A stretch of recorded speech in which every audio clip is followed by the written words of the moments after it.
Warning, this video contains acting of a scenario that could happen as a result of remote ID. Some viewers may find this disturbing. Viewer discretion advised. Mom, I'm going out to play. I'll be back soon. Okay, sweetie.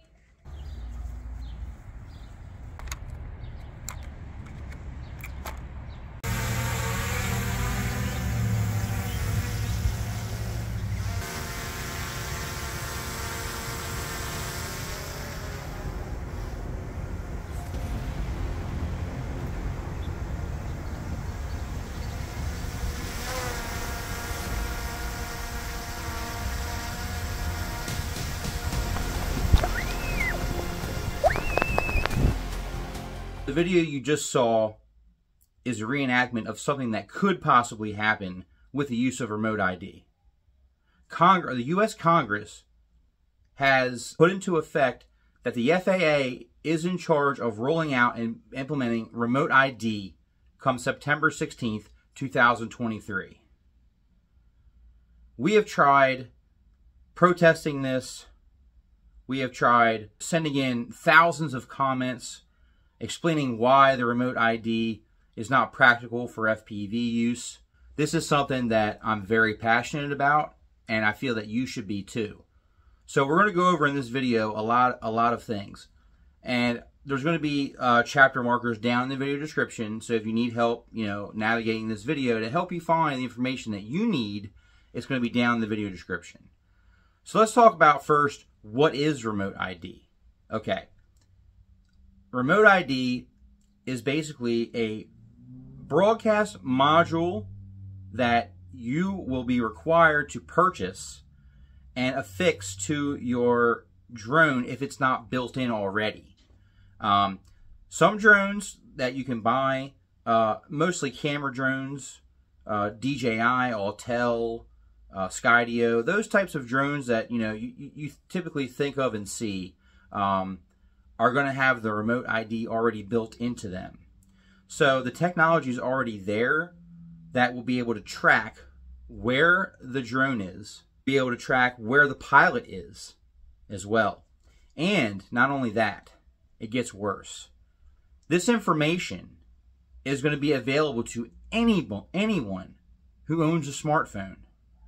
Anyone in your neighborhood, anyone that has access to a smartphone can have the tools to track where you are and the drone, including your children. So let's just say your children want to go and fly, and this is not only for drones, guys. This is for all UAV model aircraft weighing over 250 grams. And even those under 250 grams that are being used for commercial purposes are also going to be required to have remote ID. This is really bad. This is scary. And what this is the government trying to implement something with a hidden agenda that they're not telling you about. Short, remote ID is going to be something that either is going to be built into your drone that you buy already from the store, or if it's not built into your drone, then you're going to have to add it to your drone, which is going to be an additional cost. And if you're someone like me, you can see that all the drones I have behind me, that is going to be quite a significant, cost to be able to be compliant with the regulation. As you can see, I have multiple drones, so each drone would have to have its own remote ID broadcast module if it's not already built in. All right, we've touched on what remote ID is. We've touched on how people can use it. Anybody with a smartphone can use it to track where you are, where your drone is. Let's talk about the hidden agenda. Why the need for remote ID, and why does the federal government and the FAA want remote ID, and why are they pushing this? The main reason they're pushing this is to commercialize the skies with delivery drones. Big companies such as Amazon, Walmart, UPS, Zipline, and many others are wanting to use the airspace to deliver their products, to make additional revenues, to be able to, deliver things in a timely manner and be able to monetize the skies. And they've been willing to pay for this, quite substantially. They've been willing to dump money into the government and say, hey, we need this airspace. We need to be able to deliver our products. We need to be able to monetize this airspace. So, what does that mean for all of us recreational pilots who are out here flying and just want to have a good time? It means that they want to make it more difficult for us to be able to fly our model aircraft in those airspaces because they want to have delivery drones. You know, you may think drone delivery is going to be a good thing. Well, I think it's going to be a bad thing for certain things. Anything that has to do with medical, first responders, that is completely understandable, and I understand having drone deliveries for that type of scenario. But getting your toothbrush delivered via drone, or maybe just getting a snack to add to your pantry and you want it delivered via drone, these are all things that are not necessities that need to be delivered via ground, not in the air, not clogging up the airspace. Let's go ahead and talk about how remote ID is going to be bad and is going to be unsafe for anybody who wants to go fly a drone, including your children. As you saw in the video, the beginning of this video, this is something that could happen. Someone that does not need to have this information can get this information. They can take the app, they can download the app to their smartphone. All they have to do is hear or see a drone somewhere. They can travel to where that drone is, pull up their smartphone, pull up the app, and track and see where is that person. Where are they standing? Okay, now they have information about where the pilot is. If the pilot's a child, now they have access to where the child's location is. How is this okay? How are we going to be okay with this? We were not okay with YouTube taking our children's information and putting ads in front of their faces, using their data.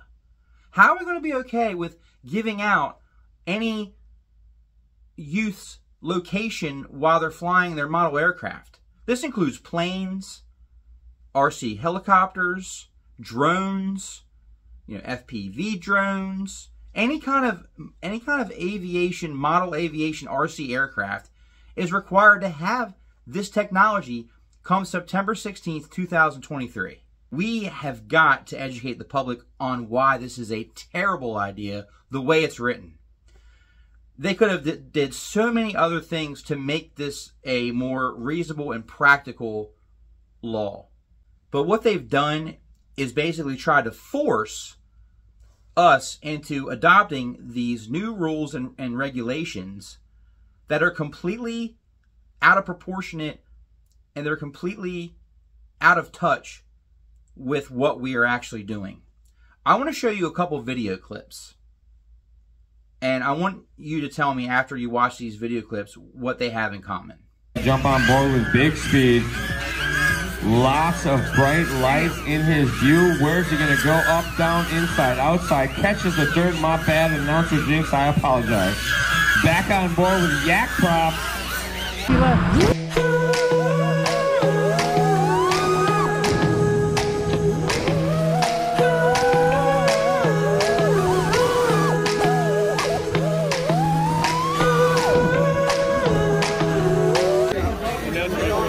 First into the Pentagon.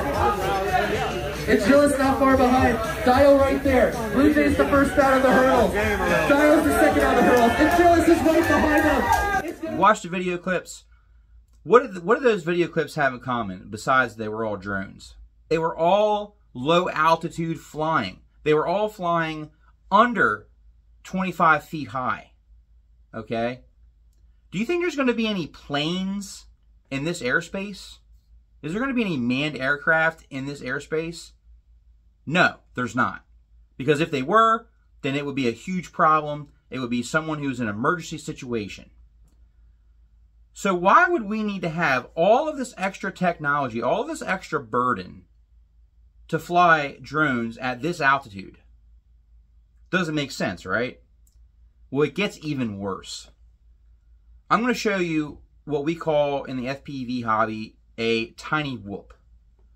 All right, this little guy is a tiny whoop.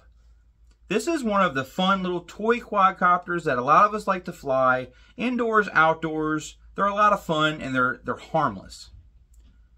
What if I told you that this particular drone right here would actually require a remote ID broadcast module with GPS location if you wanted to take this and go check out your roof for storm damage? Ridiculous, right? No, this is actually what's going to be required by the FAA, by this regulation.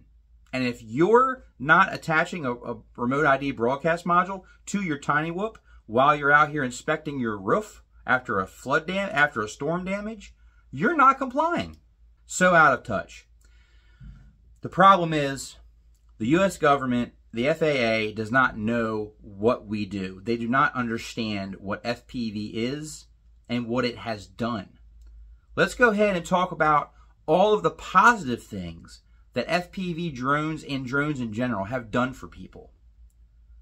Well, first of all, drug abuse. I've heard of countless stories in the drone community of people being freed from drug and alcohol abuse by the use of FPV and regular drones. Why? Because when you're flying FPV, it releases dopamine in your body. When you're flying FPV, you're experiencing flight, first-person view with goggles on, which makes you feel like you are actually on board the drone. Now the dopamine is very addictive, and it actually has a lot of good traits that will excite people and make them feel very good about in the moment when they're doing the activity that's causing them to experience the dopamine. So, FPV and regular drones have saved people from drug and alcohol abuse. They've also saved people from mental stresses as well, including depression, anxiety, suicidal tendencies. I've heard of countless people in the hobby that before they got into FPV drones, they were depressed all the time. They couldn't even get out of their own way. FPV is technology that will get you outside of your home and get you to interact with your environment with the technology. You can go out and explore a new landscape, go out for a new adventure, meet up with some friends who are in the same hobby, and have a social atmosphere. What else has FPV helped with? Social anxieties as well. Gotten people to be a little bit more comfortable around other people, especially ones that are into the same hobby as them. So, if FPV and drones have helped out with all of these terrible things in this world, why would we want to infringe on that or make it difficult for people to be able to use this technology to get away from those things? Remote ID is going to make it even harder for people to be able to enjoy this hobby that got them out of these terrible things to begin with. Let's go over the cost of remote ID as well. I told you it was going to be expensive. As of right now, there's nothing available that's barely under $100 per unit. $100 per unit extra you're going to have to spend to be compliant per drone. Why is it not practical? Why is remote ID not practical for FPV? Okay, camera drone, I can see it being a little bit more practical because it's already built in. Camera drones utilize GPS, so it seems a little bit more natural that remote ID would be implemented for those types of drones. Normally those types of drones fly higher, they're at higher altitudes, they have longer flight times, they're flying, a little bit further away from themselves usually. Let's talk about FPV and how impractical remote ID is for FPV and why. Okay, I'm going to show you some clips.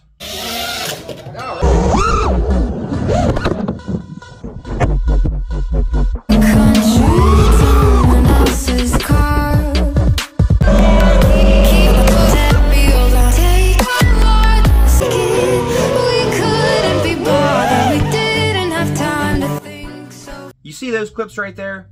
That is what FPV freestyle and can be cinematic as well.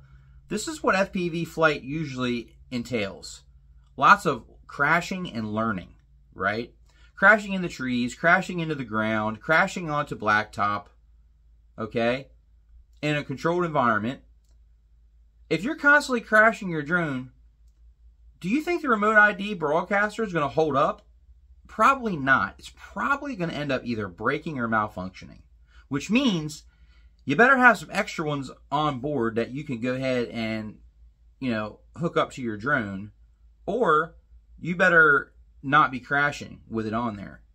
Because now you have even more of an expense to replace your remote ID broadcast module that you just smashed into the concrete by doing an FPV trick. You see where I'm going with this? It's not practical for what we do. Now, for what we do, we're not usually at high altitudes. Normally, we're not even above the tallest tree where we're flying. We like to fly down low and interact in our environment with types of tricks, similar to like skateboarding. When you skateboard, you use the skateboard in the environment to do tricks. FPV drones, very similar.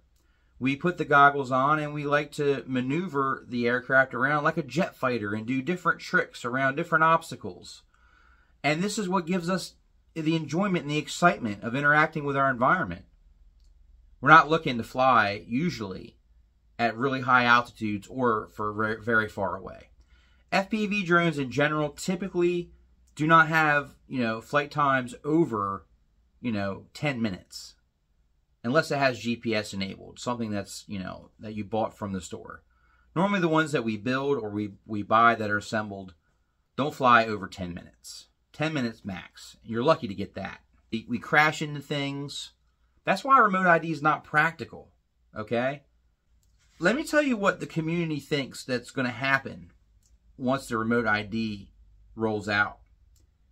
It's going to end up going into a subscription-based network system, which is going to require you, more than likely, to pay every time you want to take a flight and go fly out back, or go fly out in your local park, or in your backyard. Remote ID is intrusive. Imagine you're just getting into some kind of aviation, whether it be a fixed wing, a helicopter, or a drone, or RC aircraft, and you want to go in your backyard and you just want to go out and fly. Well, come September 16th, 2023, this is all the regulations that are going to be required for you to have a law-abiding flight that is compliant with the Federal Aviation Administration. You're going to need to register your drone, which is going to require you to have a remote ID broadcast module or it built into the drone. You're going to need to take a trust test and pass it and have that certification as well. If you're flying by yourself, you're going to need to make sure that you have a visual observer with you, someone else with you if you're going to be putting goggles on and flying FPV. You're going to need to have a GPS unit as well. So now, you have to sit here before you want to fly and wait for your GPS to acquire enough satellites for you to be able to take off to fly, 20 feet in the air to be able to do what you want to do with FPV. It makes no sense. It's not practical. It's over-regulation. How no one has died from drones. No one has been seriously injured from drones. Nothing has happened that would make it to where we need to have this extra regulation. Guns have caused more incidents in this country and yet are easier to acquire with less regulation than drones. It makes no sense. No sense. This is an impractical regulation that is trying to force people to stay out of the air. What can we do? Because we've already had a protest at FAA headquarters in Washington, D.C.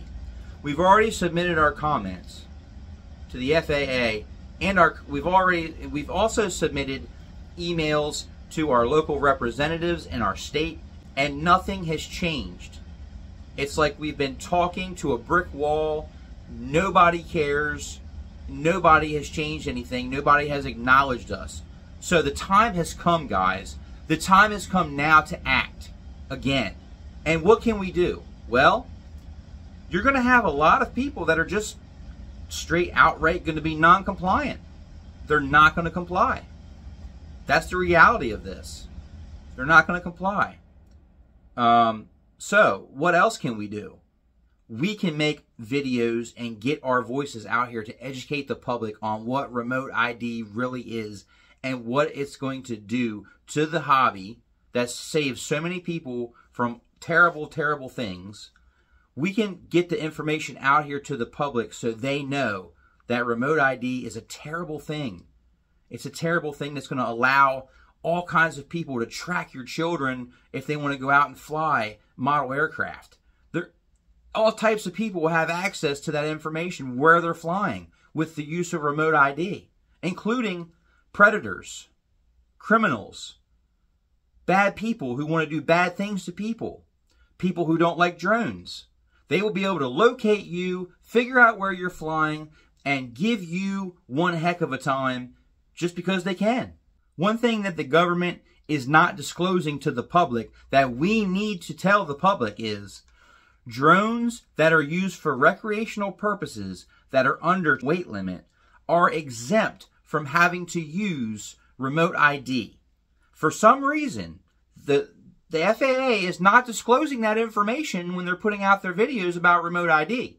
So we need to make our videos, guys. We need to stick together. We need to educate the public with what remote ID is, how bad it is. So what does this mean?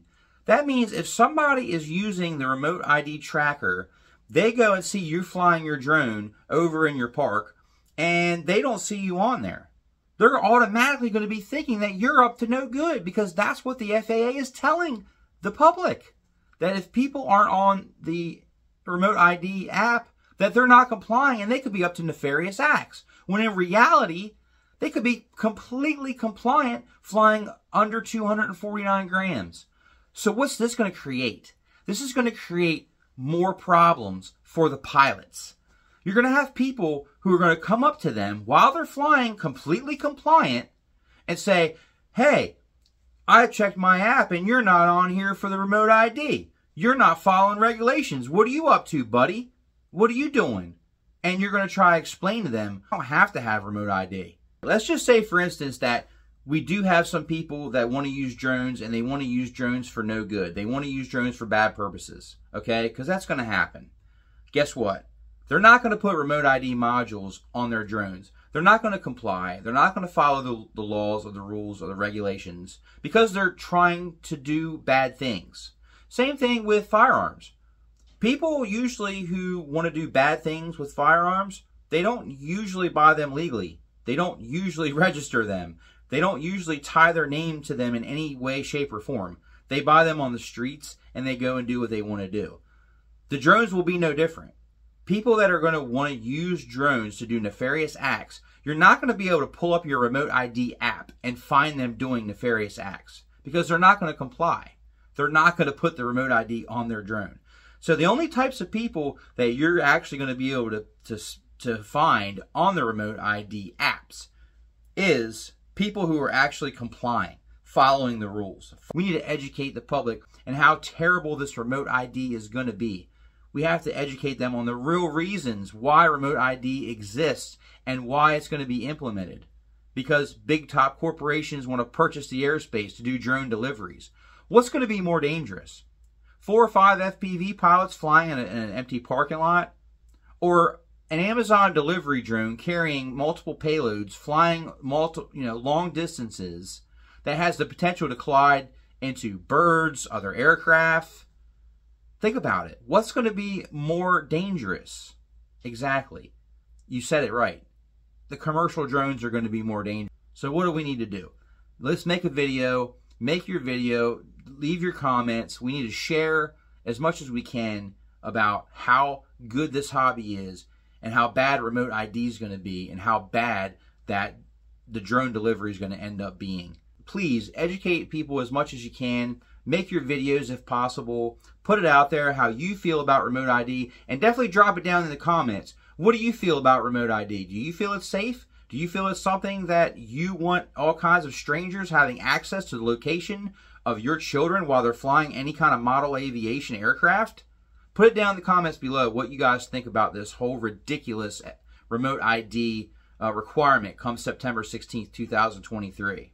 I thank you guys so much for watching. Please like, share, subscribe, and there's going to be more. And until next time, guys, thanks so much for watching. eDrone out.